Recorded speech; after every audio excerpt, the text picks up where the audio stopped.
All right, we just got back from Shin Godzilla. This is Noel. You may recognize him from the Atop the Fourth Wall movie. And I do other stuff. And you do other stuff, but we don't care about that. No. No, what do you do? Currently Masters of Carpentry, where we're going through all of John Carpenter's films. That's about the big one right now. I love the name of it. Apparently we're all scooching forward. Yes. We're trying to find purchase. So we could look into the lens. So anyway, Shin Godzilla. Yes.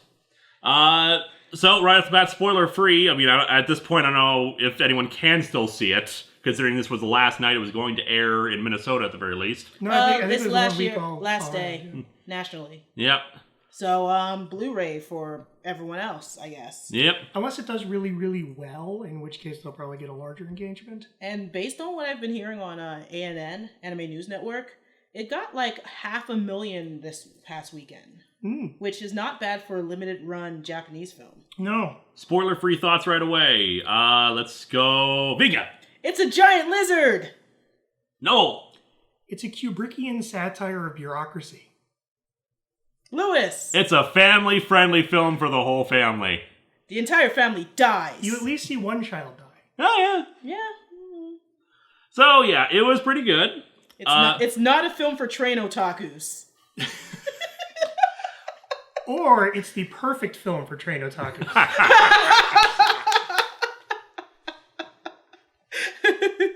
Godzilla train tentacle hentai?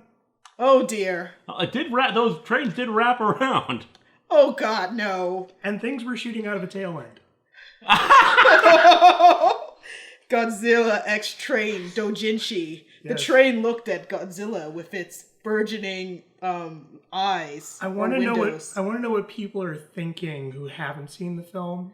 Godzilla looks back at the train and says, "Run on me." Turns purple. It's actually blushing. And then Godzilla spreads his mouth open wide, and then spreads his other mouth open wide. Really open wide. Thermonuclear breath in this movie is like I'm trying to think of like an equivalent monster where it's like his entire jaw unhinges. It was like that Blade 2 vampire. Yeah, or Predator. Or Les Plagas from Resident Evil. So all in all, it's a movie about someone's pet lizard gone awry. Yeah. Won't take its medicine. And also, like, Shinji doesn't get in the Eva. Shinji, get in the damn lizard. The end. Noel and I were talking about the fact that we should try to reference every single Hideaki Anno film except for Evangelion. See, Shin Godzilla is the reason we don't have 4.0 yet. Well, what other Hideaki Annos other than Evangelion have either of you seen? Evangelion. Oh, Karakano. The Hideaki and Her Circumstances? Yeah, the Hideaki Anno shoujo. I have most of the collection. I'm missing one DVD, but it's one where he got fired halfway through because he made it so Hideaki Anno. Of course he did. Yes, but that's what made it great. And after it, it's just like, oh god, this show went so downhill. Well, and then after that, they brought in the guy who made Fooly Cooly. And they did, but they didn't even finish the one subplot that was going on. Yeah. So you got 26 episodes of, it just cuts off here, the end, and then you read the manga and you realize this manga is not as great as the anime. So, okay, let's move into spoilers for Godzilla itself. So, Shin Godzilla, it was good. My thing was, the film itself seems to be mostly from my perspective anyway, the need to rebuild Japan into something different. And my concern about it, especially throughout, it felt like it was very nationalistic. I feared a lot of it felt like it was, we are being restrained by the bureaucracies and systems imposed upon us by foreign countries post-World War II. I mean, there's even a remark like when does post-war end? Yeah. But I rebutted that with the fact that in the end, it took negotiations and partnerships with a bunch of different countries. An international effort. France came through to help them to get the time needed so U.S. can come in and help them. Germany helped with the technological... Japan and Germany. Stuff. Yeah. And Russia and China are the ones pushing for let's nuke things. U.S. wanted a nuke, but they were more amenable to other options. Yes, Russia and China are the dicks here in this story. But then like everyone else was pretty cool. And so it came down to, well, shit, everyone helped us. And now that pretty much the entire ministry is wiped out and the minister that was actually the agricultural guy was like, this job is what? What the fuck? My noodles are soggy. And, I knew this job would be difficult. So basically, like that, it's like the line when they said, this time we'll rebuild it better. Yeah.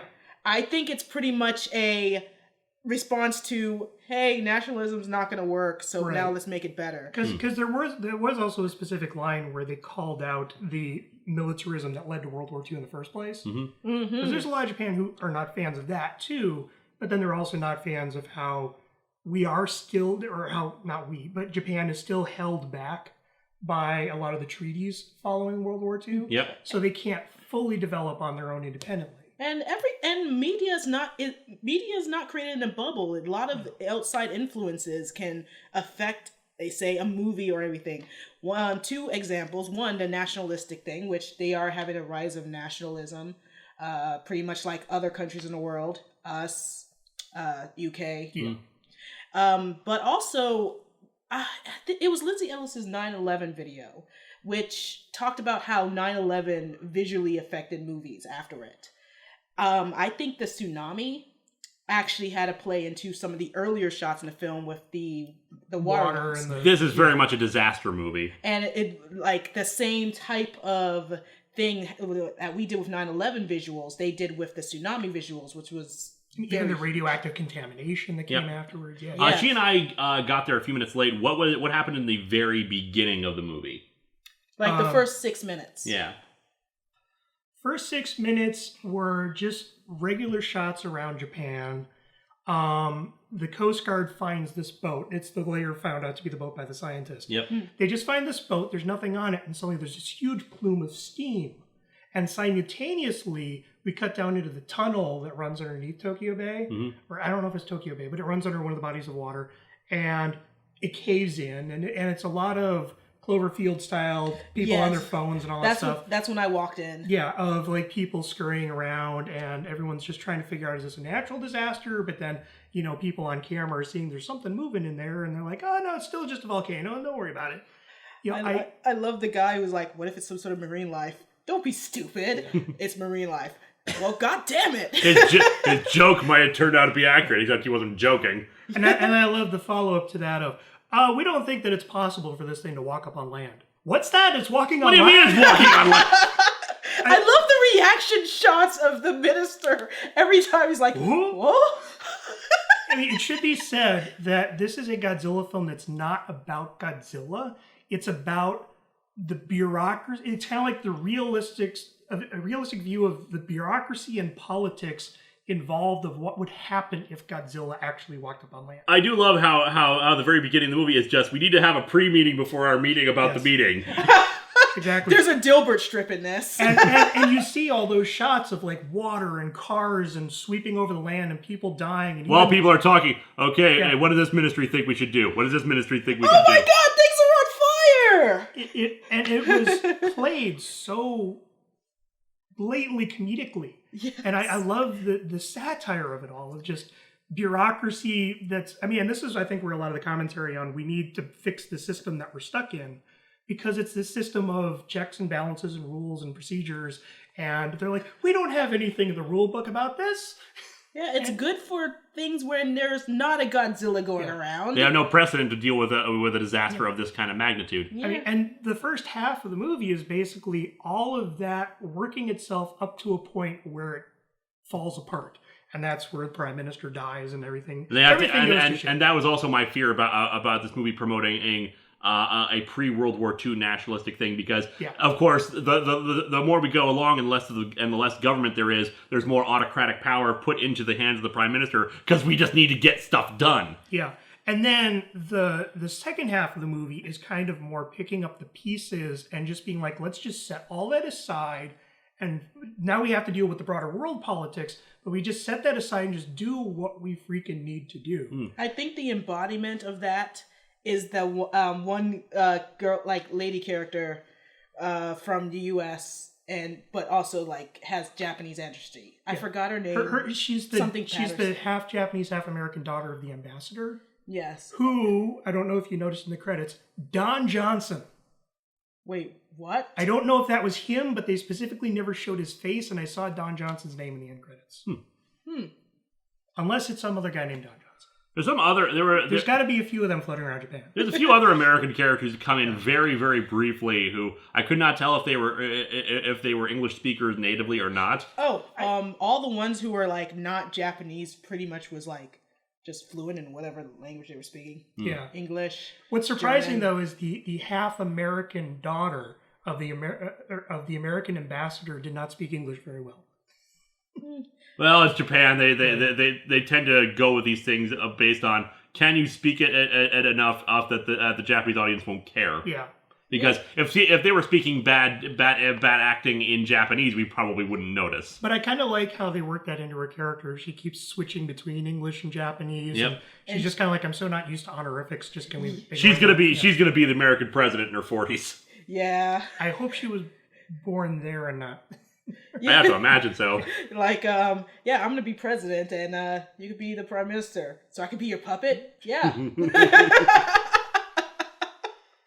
But she's my favorite character. I love how she just came in a movie like, I just came from a party. Here's a deal. See, my favorite characters was the collective science nerd action team. Yeah. Yes, I love how there's like, okay, you're the guys, troublemakers and nerds and whatnot. Yeah. We need you to solve this for us. troublemakers, nerds. And then I love how all the bureaucracy keeps tying itself into a mess, but you get this whole room of nerds, and they are just like systematically figuring everything out and coming up with I love that one guy. The one guy who's just so excited, like he's like that shot in Home Alone where Kevin McAllister runs towards the camera, then runs off. And then it's like, just all of those characters were awesome. And then the entire second half of the movie is, okay, let's let the nerds do what they're trying to do. Yeah. As they come up with this ridiculously absurdist, bizarro plan. We need to give medicine to the lizard. We need to freeze Godzilla through this coagulant. We need to throw train bombs at him and then have cranes go up and pour coagulant into his mouth so he'll freeze. I like that the military thought strategically about their attack. Because usually in a Godzilla movie, we've seen all the Godzilla movies by this point. Yeah. Just random attacks, just aim for center of mass kind of things. In this case, it's no, aim for head, aim for legs.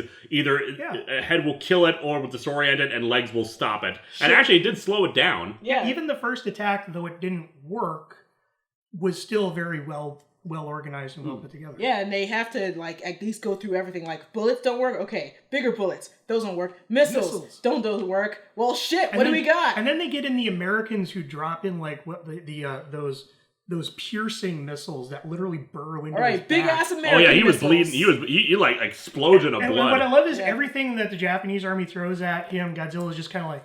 Whatever. He's so still, and then the Americans drop those through his back, and he's just like, "Oh hell no, frick! Oh hell no!" Yeah, Godzilla Americans. and of course it's that attack that causes Godzilla to start to counterattack with its own weaponry. It had laser lizards, and that's lasers. And that was the thing was the American remake or the most recent American remake, hit or miss or anything, had that great moment where during the battle you start to see the fins glow and you have that big build-up to the breath. This totally overshows that. Japanese Godzilla decides, okay, we're going to one-up this. Because it's a complete reimagining of how his breath works in terms of he literally has to light the reactor within him.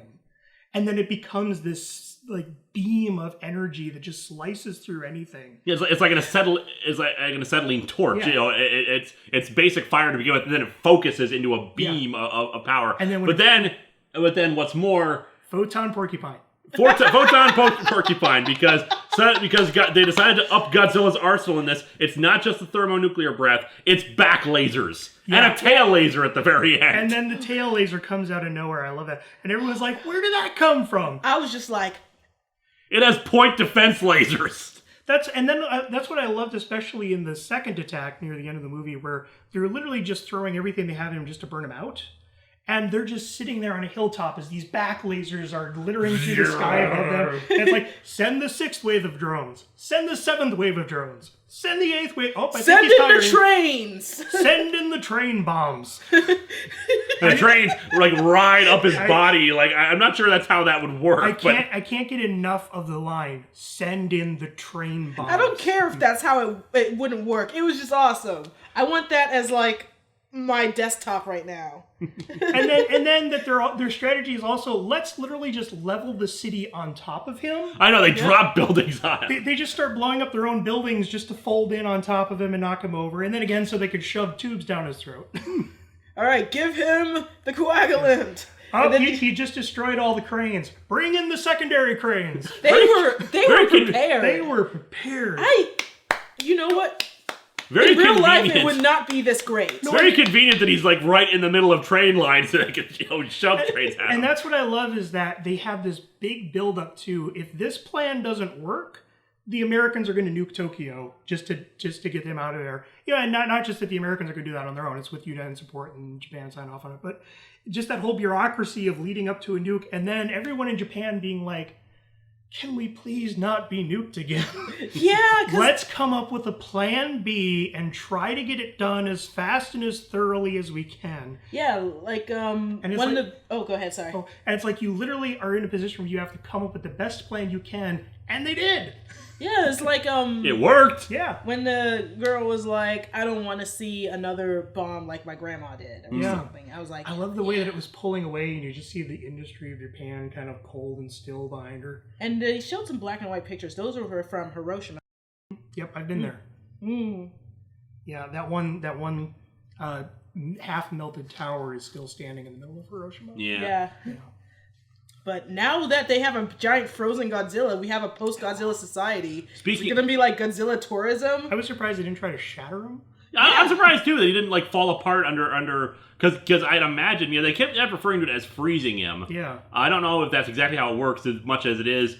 They basically gave him more of an equivalent of a heart attack by powdering all his blood. Well, and they do say in the end that there is a chance he could wake again. That's why I said maybe they should have Godzilla maintenance. Like every month they just spray him down with I think that's probably what spray him down with liquid nitrogen and put some more medicine in him. Yeah, I think that's probably what they're going to do, and that's probably where the sequel's going to pick up. Godzilla probably going to be a maintenance. sequel. I hope they do because it's nice when Japan regularly puts out Godzilla movies and we don't just get because if there's one problem I have with this movie that the American movie got right, it's that they had Godzilla fighting something. Yeah. And it feels like and it feels like the climax for this movie doesn't feel as epic as it should be. I mean, it was certainly epic with the trains and the bombs and constant attacks and whatnot. I was satisfied. But it feels like he just suddenly dies. And the advantage of a monster fight is that you feel a build up and then a sudden final blow kind of a thing. And then you close it on the tail where there's little Godzukis out on it. It was like there was these twisted human things. And it should be pointed out the co-director of this directed the live-action Attack on Titan movies. Mm-hmm. So it felt like that kind of odd imagery. I don't know what that means. Tokyo was freaking on fire if we're going to go with Hiroshima and Nagasaki imagery. That aerial shot of just... At night, the entire city is burning. Yeah. It was... Right when he unleashes his first, volley of attack. Yeah, I was just like... And then I love the way that this film used the captions to not only kind of say this person is this person, this person is this person, which actually kind of goes back to Tora Tora Tora, which is an interesting comparison to this film. But then also just all the details of here's how much radiation has now poured throughout this entire city. Yeah. And not even because of the laser, but just because of those belches of fire. And also the blood. Every time he gets hit, his blood sprays radiation everywhere.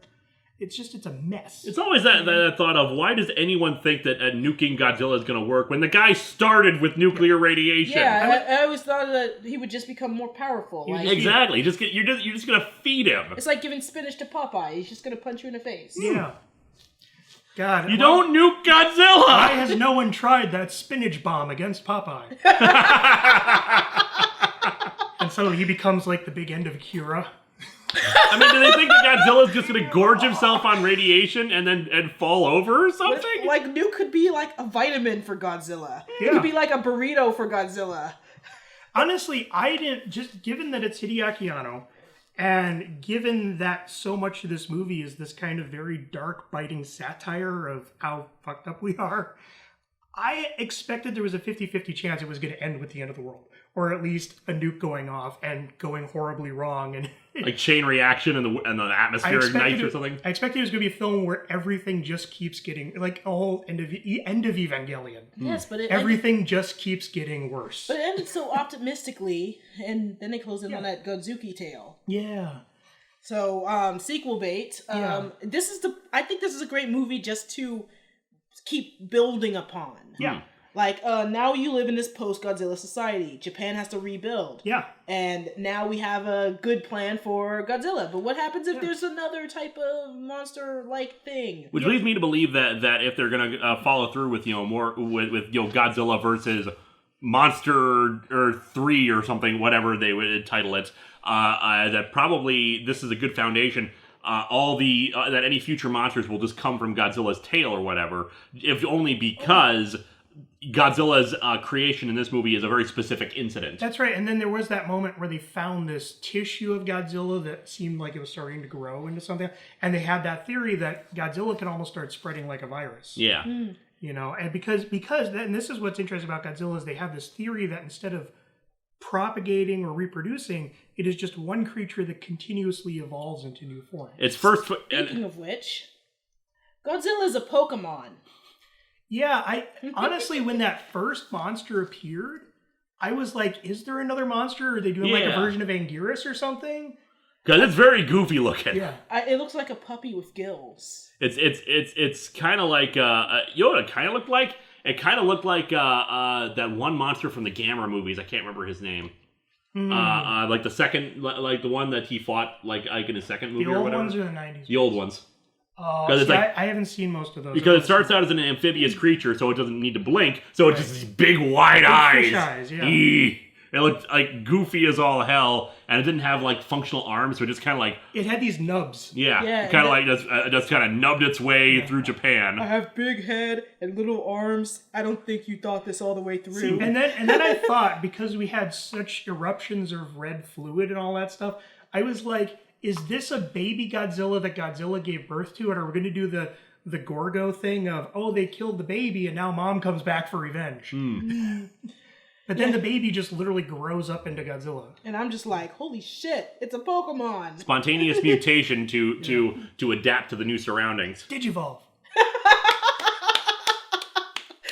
It would have been funny if like someone threw a Pokeball at it. They literally referred to the final state of Godzilla as his fourth form.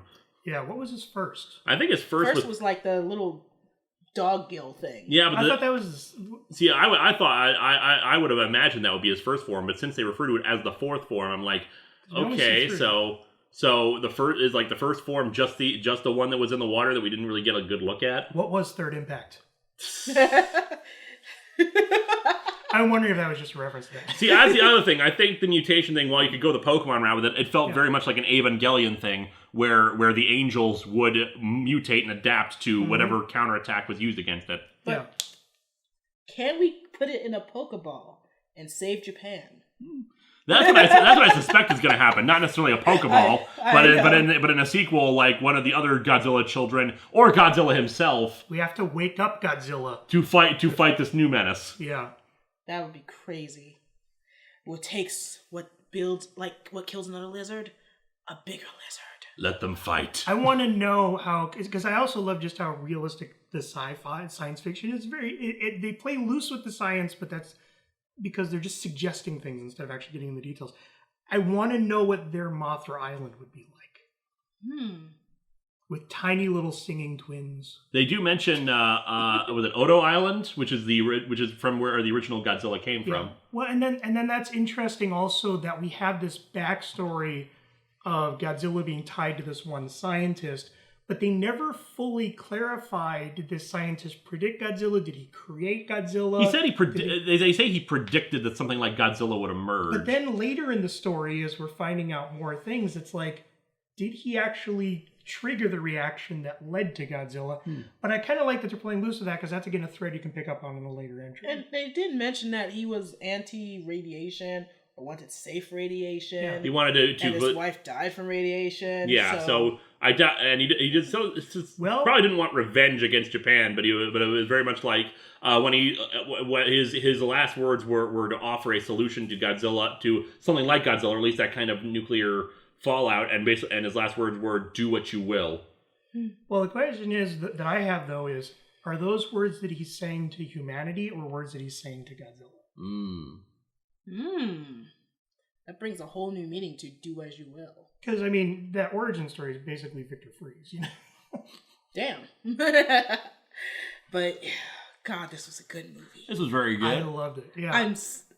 I want the Blu-ray. Is the Blu-ray out now? And again, it is interesting that there's so little actual Godzilla in it. No, there's still a lot. I mean, Godzilla is basically the 2014 American one was focused around mostly fighting the Mutos. Well, and trying to and so Godzilla had less of an overall role versus this one where Godzilla is the focus. Oh, everything revolves around him. That's what I love. Yeah. And and then that was the other thing. It's interesting to compare this one to the recent American one because they kind of have somewhat similar choices at times, but they do completely different things with them. Yeah, the 2014 one feels more like it's a traditional style Godzilla movie of him versus a monster, but viewed through an American lens, so that Godzilla is still the hero of the movie, even though we know he's dangerous, and he only attacks humanity when humanity attacks him first. And what I also loved is that with all the commentary we've talked about earlier, this is a story entirely about modern day Japan. It is an incredibly deep look at just modern day Japan, much like how the original Godzilla was commentary on Japan of 1954.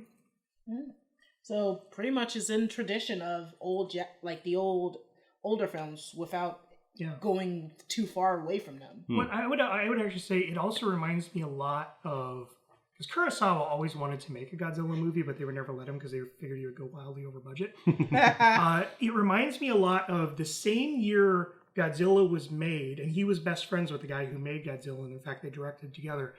He made a film called I Live in Fear, it was the first film that he made right after the American occupation ended, so it's his first film exploring nuclear fears, and it's a guy who's so terrified of a Cold War and nuclear bombs that he wants to move his entire family to Brazil. And it gets into the whole bureaucratic nightmare of, can he do this? Can he move his entire company there? Can he move his entire family there? What if they don't want to go? Can they get him declared incompetent? And it gets into the whole real world. It sounds like science fiction, but this whole real world thing of there was this mass emigration of Japanese people to Brazil because they were the only country that experienced the nuclear bomb, and they figured that was the only place that might be safe if there was a World War III event. Yeah, and there's a lot of people went to Brazil and Japanese. Yeah. And there's a lot of darkly satirical commentary in that film. It reminded me a lot of that. And also, again, this is... I wasn't just joking when I said it was very Kubrickian. This is totally Dr. Strangelove. This is totally a modern-day Dr. Strangelove. I haven't seen Dr. Strangelove. It's been years since I watched it, so unpack this one for me. Well, and again, it's just this one event that is pretty much going to destroy the world. Let's just deal with the whole bureaucratic nightmare of trying to unravel it. To the point where they don't and the world ends. Except in this case, they do solve it. Yeah. Well, I mean, the first half of this movie is basically Dr. Strangelove, and then the second half is basically Ultraman. We can't let the Japanese into our German computer system. They might see the big board. I mean, because one of the things I love most about Ultraman is the science action nerd team. And it's funny how you say Ultraman, because Hideki Anno was a big fan of it. Remember that student film? Yeah. The student film of him being Ultraman. Yeah. It makes so much sense when you say that. And that's basically what that science nerd action team is, the ones who saved the day by coming up with this big plan to pump fluid, to literally blow up a city onto Godzilla and pump fluid in his mouth. and throw exploding trains at him. And it's presented as absurdist. And yet it works, and it's brilliantly strategized. I don't know why, but I kind of want a version of this movie where you have to feed jelly beans to a cat. That's the equivalent of absurdity that plan was. I mean, I will flat out say this is a masterpiece of a movie. I love it. I mean, maybe I'll wait so we can see it a couple more times over the years, but just on my first viewing, I was blown away. I was stunned by this movie repeatedly. Not just by the visuals, but just the thought behind everything, the commentary, the dialogue, the editing. I love the use of montage in this movie. Oh, it covers such a broad scale of things going on in such short amounts of time. Sorry. No, go ahead. I was going to say, what do you thought about some of Anno's visual techniques that he put in, like text on screen? Yeah. more like big ass text on screen. And it's funny. And like when you're looking at, all looking at this program, and instead they're like just passing the camera around, and the program is like overlaid, so you get to see it too from the other side of the lens. I thought that was a great scene. No, and that actually reminds me a lot of. I mean, there was that sequence in, I don't know if you've seen End of Evangelion. Yes. Yeah, where there's that live action montage in it. Yep. Where it's kind of pretentious there, but it's like he's using so many of the same techniques of just showing this whole broad scale of events in just these little microsecond clips, each tied to a line of dialogue, each with a different person. You'll even have things where we're at a room full of people and all of them are looking straight at the camera as you jump around to what are they each thinking at the moment. And I just think the technique is so honed by this point. And I've kind of fell out of Ono over the last decade, so I haven't seen his last few projects, but I definitely want to go back and watch them now. If there's one thing that I didn't like about the movie is it's a thing in Godzilla movies in particular. It's where we have a plot point, and then we spend the next 2 or 3 like less than a minute scenes repeating the plot points over and over again. They want to drop a nuke. They want to drop a nuke. They want to drop a nuke. They want to drop a nuke. Sir. I like that because it tied into the bureaucratic commentary, especially of the abort the mission. I know that's the other thing. Like you gotta pass a decision along like 6 people before you reach the top. But then that led to the one character in the second half saying, where they're like, "Dude, don't go on the front lines." He's like, "Dude, we need a politician on the front lines just so we don't have that happen again." I love that they do comment on that and they learn from it. There's a lot of mess that you see them visibly learning from as they go along. So let's ask a moral question here. They had an opportunity to attack Godzilla back when he first stopped and he was beginning his first mutation, but they stopped themselves because they saw like a father and daughter running across a bridge, and they were worried about collateral damage to them. Should they have attacked regardless of the potential of the few civilian casualties? In order to, there's no guarantee it would have worked, mind you, but it's possible that Godzilla hadn't gotten to that point where he was invulnerable to bullets and whatnot. Well, and then I love that extra little punch to that scene of they abort the mission and then he knocks over a building onto that same bridge. Yeah. So it's like, if they had, maybe he wouldn't have. I love that whole. Damned if you do, damned if you don't. Yeah. But I think I whispered over to you. I was just whispered. I would have done it. I would have went for the thing. Yes, it would suck if old man and daughter or whatever died, but in terms of things like war or saving your city, you have to make. Sometimes you have to make a hard decision. Yeah. Needs of the many sort of thing. And it'll keep you up at night, but you're being kept up at night for protecting millions of other people, and that's a sacrifice you have to make. Right, and I agree with that, and that's actually kind of what I liked about the second prime minister, the agricultural little old guy with the it's like my noodles are soggy. Is that they instantly set you up to underestimate him, but he is willing to not only make the needs of the many outweigh the needs of the few, but also sign off on this. But let's try this other plan too. He doesn't want to do it, but he's in the same position. He's pretty much in the same position as the old minister. Yeah. He needs to protect the people, and he needs to make a hard choice. And it's like, this sucks. Well, might as well do it. For someone who was agriculture, he did a pretty damn good job, and then bowed out at the end. Yeah, and then I also love that commentary of the UN basically said, "We're going to nuke you with your permission, and then we're all going to come in and we're going to help you rebuild." So it's like I like that they didn't just gloss over the fact that Japan's going to be screwed over. They will come and help rebuild. Yeah, they did mention some of the global effects of it, such as stock markets plunging, people getting out of investing because holy shit, country's going down, blah blah blah. I mean, the ending is entirely bittersweet because still so many people have died. Chunks of Japan are contaminated, though there is that little twist there of, his radiation is a new element, so it'll actually go away sooner. The half-life is like only a month or so. In a few years. Well, it's better. It's better than nothing. There's still parts of the world that are uninhabitable due to radiation. Chernobyl and stuff. But then also that the governments basically collapsed, the economy spiraling out of control because they didn't do the nuke.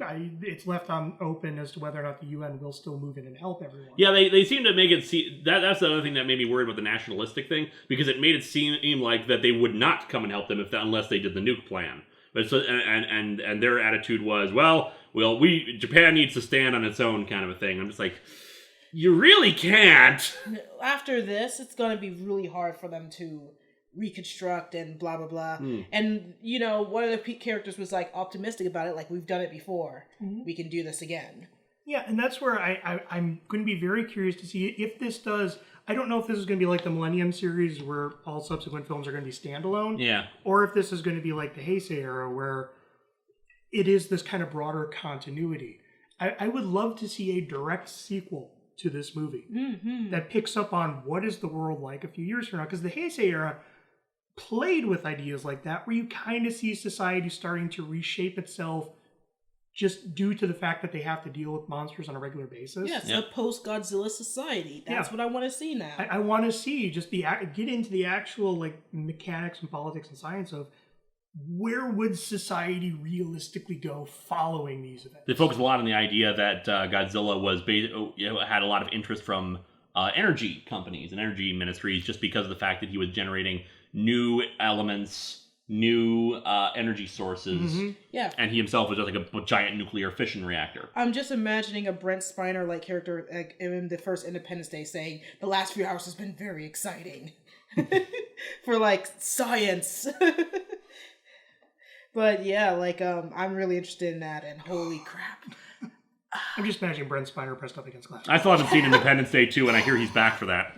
I haven't seen that one either yet. I haven't either. I feel I wish I did. I wanted to see it. This is my first time in a theater since Force Awakens. There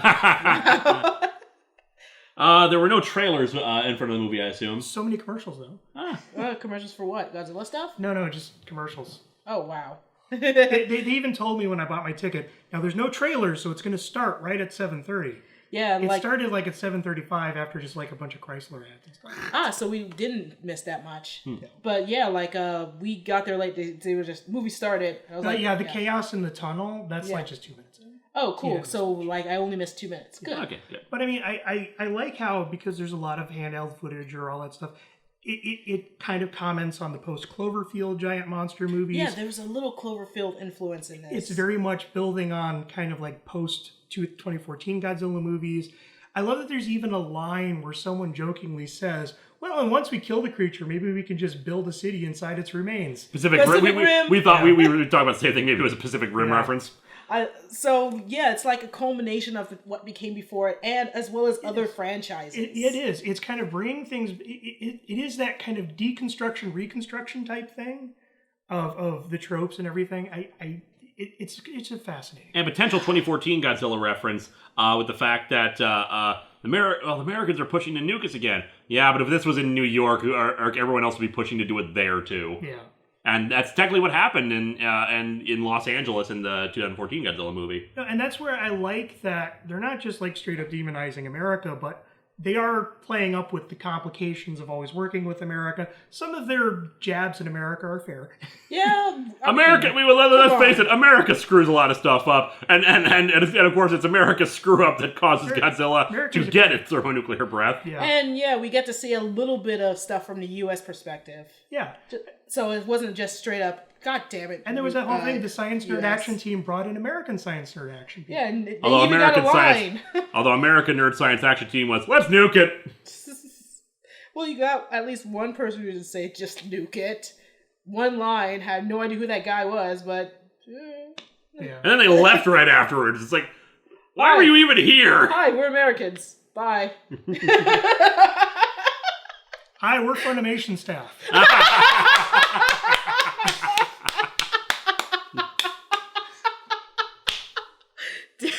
God damn it. All right, anything else to talk about? What do you think of the visual effects? They look good. There are a few parts that look very video gamey, but for the most part, they held up. Yes.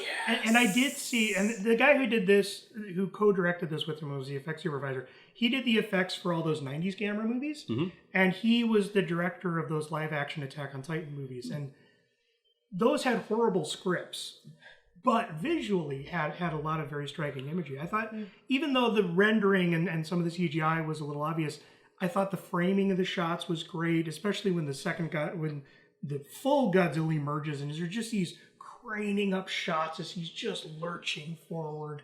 Great music choices. A lot of the time it was original score, but they did bring back old Godzilla tunes, including military march, and of course the Godzilla theme itself. But what I love, original score using original recording, so it has that tinny, staticky sound, kind of almost ironically playing over realistic imagery. It felt like almost like a soundtrack to a documentary. I loved how this looked. I just wish I could just watch it and just freeze frame so I could study from it. Because, oh my god, I was like geeking over some of these like interesting new shots. And again, when Godzilla finally unleashes the laser breath, that entire sequence, the score, the visuals, the burning city, it reminded me so much of that first battle with the Angel and Ava. Yeah. You know, Yeah, where it just goes so wrong. I did feel that sometimes, like some of the, I'm guessing the storyboard stage was more anime-like than live action. There was a lot more anime-like influences in this, in just terms of visuals, like focusing on hands, face shots, stuff like that. And that's stuff that Anno's done in a lot of his live action movies. Well, because his background's anime. Yeah. And now he has more, like a lot more experience with live action, but he still brings some of that in. And what's great, but it doesn't feel too. One of the problems with that, and this happens in a lot of Mamoru Oshii's live action work, is it can feel too staged, too prepared, to the point where it's almost stiff. And here I thought, though, he used those moments within the kind of almost cinema verite of shaky handheld. It felt real, but still kind of viewed through a stylistic eye. There's one shot in particular that just feels odd to me. I'm not sure why it's included, where it's the minister and the American ambassador daughter, whatever. The two of them are talking about the fact that the nuke plan and whatnot, and she decides that she's going to stick around despite the fact that she's been ordered to evacuate that with all the other American staff members, and the camera just pulls back the entire time. That's the one that I mentioned, where they're talking about how she doesn't want to witness a nuclear bomb like the one that her grandma witnessed. They're showing the Japan that was built after the bomb. They're showing the Japan that was built on top of the destruction, the big concrete infrastructure and all that stuff.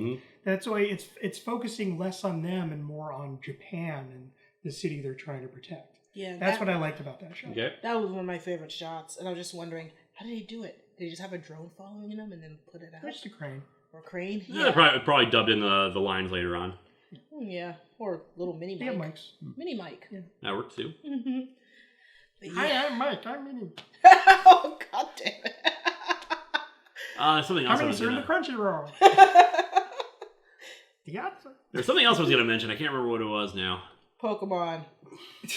I'm sorry. It's Godzilla is now Pokemon. Godzilla Pokemon 2016. Hashtag. Gotta catch all of them. Sun and Moon demo came out today. Yeah. No spoilers, please. No spoilers. I'm as much as I want to look at the people hacked into the database and found all the new Pokemon and Alolan forms. Unless one of them is a Godzilla Pokemon, no spoilers. We already got Tyranitar.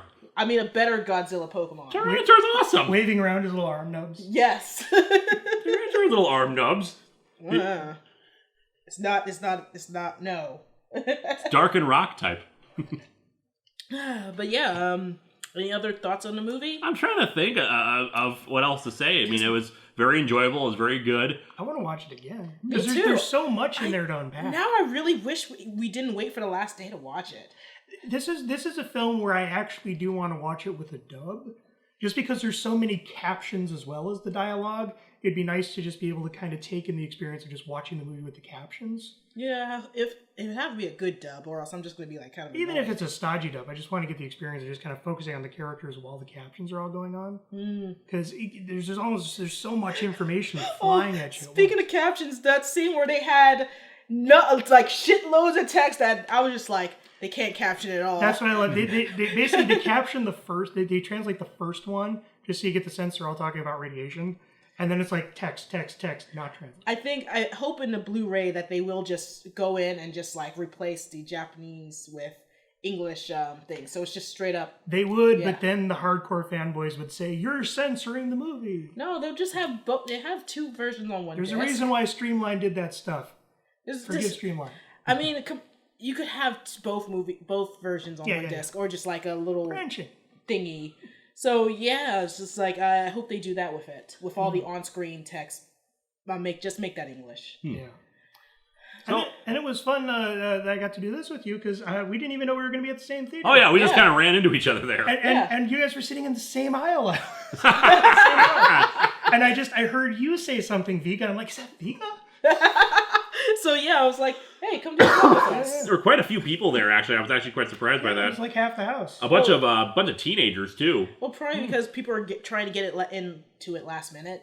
I mean, all the diehards saw it first day. Yeah. So now we're all the stragglers. It'd be interesting to see what the broader reaction is among the younger viewers, just because it's such a more... It's a more somber and intellectual Godzilla movie. It's an intellectual satire more than it is an action movie. Yeah, I pretty much didn't read anything on Godzilla because I didn't want to be spoiled or my thoughts sullied by other people's opinions. I had no idea what to expect with this movie. Yeah, so I came in fresh. I wanted to go in fresh because I didn't know nothing else. All I knew is there's Anno, there's Godzilla. Let's see what happens. Some of my colleagues refer to it as a horror movie, and I'm like, not really. There's one or two shots, like especially during the city burning, which are horrific. But a disaster movie, which tends to be the direction they take with modern Godzilla movies. Well, and it's even a distant disaster movie because it focuses on the stuff that's not on the front lines more. Well, it's then, like fail safe. Even then. That's the thing, the criticism that always makes me roll my eyes at the 2014 Godzilla movie. Well, it seems to be focused more on the people. Yeah. They're always like that. Yeah. Destroy all monsters is legendary for the big monster brawl, which happens at the end. There's barely any monsters in that movie. I just watched the Godzilla versus Mothra, where Godzilla and Mothra are in like 5 minutes of the movie, and most of it is running around trying to stop these gangsters from kidnapping the twins. You know, and it's like 2014. I actually really enjoyed that movie. It was just kind of stale. I haven't seen it, but mostly because I didn't really trust a U.S. Godzilla. Anyway. Actually, the Godzilla was fantastic. It was just the character stories I thought were just stiff. They weren't bad. They were just stiff. And that's fine. Yeah, I enjoy it. I actually like a lot of the technique in it. I enjoyed it. It felt like it was a better American Godzilla movie. I mean, in hindsight, nowadays, I can see why people would be upset about the slower pace and not enough Godzilla stuff. it teases you. I didn't feel like it was slow paced at all, but then again, I'm just really into all the Office stuff. It's focusing on Office stuff, but it has that snappy editing where it's just kind of bouncing. I made a comment to Lewis while it was going on. I was like, if this was in America, they'd be walking around like the West Wing. They'd be like talking and walking. Or it'd be like The Office where you cut away to confessionals. And that's when I lost my faith in the Prime Minister. It's called hentai. Cut to Godzilla just kind of staring at the camera. It's called hentai, it's art. You cut to all the deputy ministers, and they're like, "We thought that meeting went well." You cut to the minister, "My noodles were soggy." Great. Now I just want a Japanese Office. Yeah. I mean, hey, worked in America. Where Godzilla's just going on in the background. Now this was an American movie, a traditional style American action movie. The ministers would be talking with some of the janitorial staff who were bringing like tea and taking all their garbage out, and like they would recommend some, like something like, well, if I was fighting something, when I fight something, I just use stronger bleach, and that would be the inspirational moment. That's it, kind of thing. I remember when I was a kid and I accidentally knocked over a hornet's nest, and all those hornets burrowed their stingers into me. We'll burrow stingers into them. Exactly. That little inciting anecdote that is the inspiration for the larger picture. It'd be like, we'll give him vitamin B. Mom, I can't get my lizard to take this medicine. That's it. We give the lizard medicine. Oh God. A bunch of people are sitting on a train talking about how a movie bombed. Train bombs. Eureka. Oh my God! That's it. I found this equation on the janitor's blackboard downstairs. It's the equation to stop Godzilla. Goodwill Godzilla. Oh, I love the whole thing of why are they calling it Godzilla? That's an American name. Gojira. The whole origin of the Godzilla name comes from America, and they're just like, what the hell does Godzilla mean? Wait, what was the deal with those protesters protesting? Yeah, there's a brief sequence where like Godzilla is God, save Godzilla. It's like, God, I mean, I'm glad we didn't focus on you because shut up. Yeah, I was just like, idiots. No, I love that. It's like that's going on while Science Action News is taking a break. Science Action News is just kind of like, my God, I'm so exhausted. Yeah.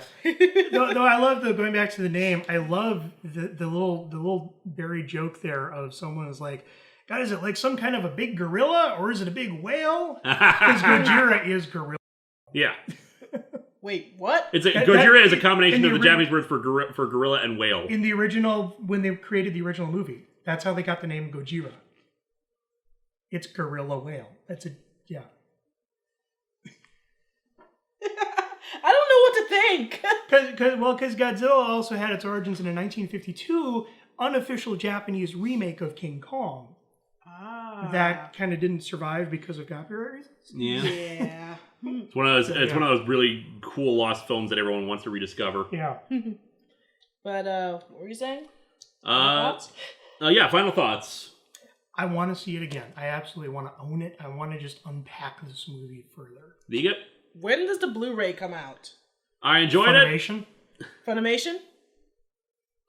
I enjoyed it. It's not my favorite Godzilla movie, but it was very good in its own right, and it's definitely a modern take on the 1954 version. It has the potential to become my favorite Godzilla movie. Again, I would need to see it a few more times over the years. I think it is my favorite Godzilla movie. My favorite still remains Tokyo SOS. Sorry to interrupt. Yeah, then again, I haven't seen all of them like you have. I haven't seen the Millenniums, so I need to see those. Tokyo SOS is still my favorite, with a close second being the one with the Terminator. Wait, what? Yeah, the Godzilla versus King Ghidorah one. Godzilla vs. King Ghidorah 91. It has a Terminator because there's a time travel plot in it. Yeah, where he's running. That also has Mecha King Ghidorah in it. I don't know what to think anymore. Where it's Americans from the future trying to screw over Japan in the past. Because Japan has become a superpower in the future. I actually love that one too. And that movie is awesome. It would be my favorite if not for Tokyo SOS with its very strong character focus. What the hell? There's a lot of really good Godzilla movies out there. It's a fun series. It's a wonderful series, and I'm hoping that we have a new series now following from this one. Yes. So I highly recommend track down the Scott Jensen Godzilla novels. Or no, Scott Jensen one sucked. Mark Saraceni Godzilla novels. I forgot him and Scott Jensen wrote two parallel. Yeah, because I heard the Scott Jensen ones were absolutely atrocious. Well, they weren't atrocious. They were just silly kids books. The Mark Saraceni one, where he redoes the entire. It's basically like he redoes the whole Heisei era as a series of American techno thrillers. And because he has no budget, because it's a novel, he has like 30 monsters running around in one book. Imagine someone trying to make that movie. And then he even does his own version of there's a hidden underground race that's sending monsters to the surface. Megalon. Yeah. So the Mark Saraceni ones have been my favorite of all the Godzilla interpretations. This might take over it just because it's so brilliant. Sorry, not Tokyo SOS. I'm trying to. Godzilla X Mecha Godzilla, I think, is the one that's the strong character focus. Is the one where the guy's like, Godzilla told me I have to fight my own battles. No! Godzilla says I need to fight my own battles, you know. There we go. We need modern Minya from the baby tail. And Godzuki. Fly. Well, Godzilla says that your current parliamentary system isn't really working out. You need to have a slightly more autocratic system. Or we could go with Nick Papadopoulos. Totopoulos. The worm guy. Oh my God. I freaking hate that movie. It's a lot of fish. Yeah. Thank you for that. Anyway, anything else? No, I'm good. I'm good too. Godzuki tail. I want to know. I want to know what's up with Godzuki tail. I didn't see the Godzukis in there. I saw like these skeletal, twisted. They look like a Hellraiser thing. They all had mouths, and since they're babies, probably I just call them Godzukis. He sheds offspring. Oh, that ties in with the whole thing of his flesh growing into Godzilla. Plus the Cloverfield thing.